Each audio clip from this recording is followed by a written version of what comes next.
السلام علیکم تمام مہربانوں کو۔ اس میں پنجرا دیکھ رہے ہیں آپ، اس میں لکڑیاں لگی ہوئی ہیں بیٹھنے والی، ایک ترچھی یہ لگی ہوئی ہے، ایک درمیان میں یہ لگی ہوئی ہے اور یہ سائڈ پہ دو لگی ہوئی ہیں۔ اس میں جو درمیان والی لکڑی ہے نا، یہ غلط ہے۔ پنجرے کے اندر ایک اس کنارے پہ ایک لکڑی ہو اور ایک دوسرے کنارے پہ لگی ہوئی لکڑی، تاکہ ایک طرف سے پرندہ اڑے اور دوسری طرف جا کے رکے۔ درمیان میں کوئی بیٹھنے والی لکڑی نہیں ہونی چاہیے۔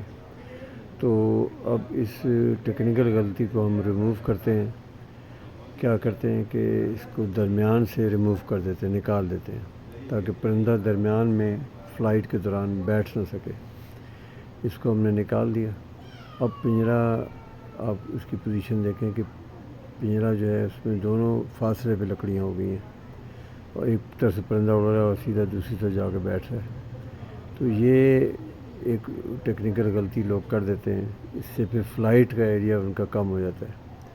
اور اس میں جو فلائٹ کا کانسیپٹ ہے پرندوں میں پنجرے کے اندر، وہ یہ ہے کہ پرندہ ایک طرف سے اڑتا ہے، یہاں سے اڑے گا، اڑتے اڑتے اڑتے پورا چکر کاٹے گا ایک سرکولر شیپ میں۔ اگر پنجرا اتنا بڑا ہے کہ پرندہ ایزیلی اپنی فلائٹ کو کنٹینیو رکھتے ہوئے یوں اڑتا ہے، تو تب تو اس کی فلائٹ اور فٹنس بہت ہی اچھی ہو جائے گی۔ تو یہ ہاتھ کے اشارے سے آپ دیکھ رہے ہیں کہ پرندہ سرکولر شیپ میں ایسا اڑتا ہے، کبھی